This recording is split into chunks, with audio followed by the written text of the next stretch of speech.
So I'm making this video and it's called Am I Good Enough for God? I'm going to be reading most of it off the blog I've already written in November um, because I saw somebody post a status last night saying like they don't feel good enough for anyone and they feel like they want to end their life. And I've messaged the person and I told them I was going to make this video and for them to watch it, and I hope it changes their mind and other people because it's rough. So, am I good enough for God? Short answer, no, you're not. Am I? No. Is your pastor? No. Is the Pope? He's gotta be. No. Is the Queen? No. Sorry, Your Majesty. Is the Prime Minister? No. Are you shocked? You may be. I haven't just pulled this out of nowhere because actually in Romans 3:23 it says, "For all have sinned and fallen short of the glory of God." This means that we can try to be good by the world's standards, but in reality on our own we're going to fail because we rarely get things right. We mess up and we mess up so hard. God knows this because, He created us and all that, but this is why He sent Jesus. Sin came into the world near the very beginning of creation. You may have heard people, especially Christians, refer to this as the fall. That was when Adam and Eve ate the forbidden fruit. When the fall happened, in that very moment, the whole of humanity was separated from God. We were different, we were dirty, and we were black to the soul with sin. This all sounds really grim, and if it were up to us as humanity, it would stay grim and it would stay devastating. Because we're broken, and we'd never be able to repair the damage. Humans yearn for something that's more than this world. Life often leaves us wondering, is there anything more than this? There must be something more. We could either fight this curiosity, which leads to death and condemnation, or follow it and find the true answer. Because God sees our brokenness, that doesn't turn Him off us. He is a compassionate God. Not only does God love, God is love.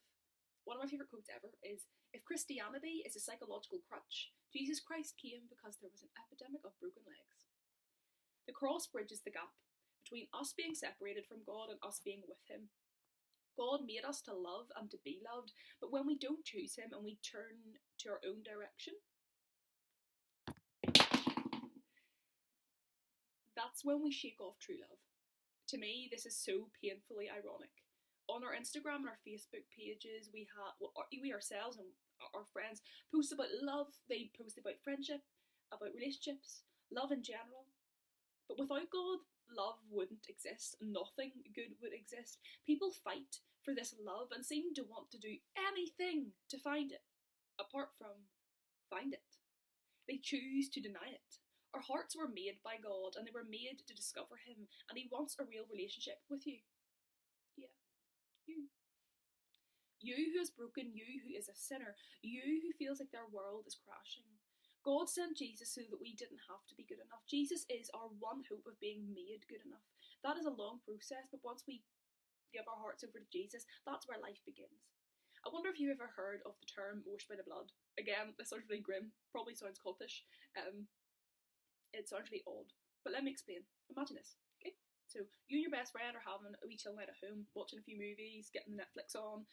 Here we rap at the door, you two are home alone. This gunman comes to the door and you open the door without realising obviously it's a gunman. And he holds a gun right up to your forehead. And your friend kind of sees his reflection. And they run out from the living room in to see your front door. And they see this gunman holding this gun up to your head. And that's when your friend is hit with an inexplicable kind of compassion.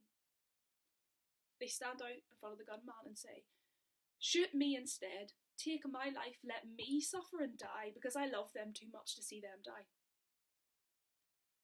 And the gunman listens. Your friend literally takes a bullet for you. I wonder what you'd do. What would you do? I wouldn't want to think that anybody would just forget it happened.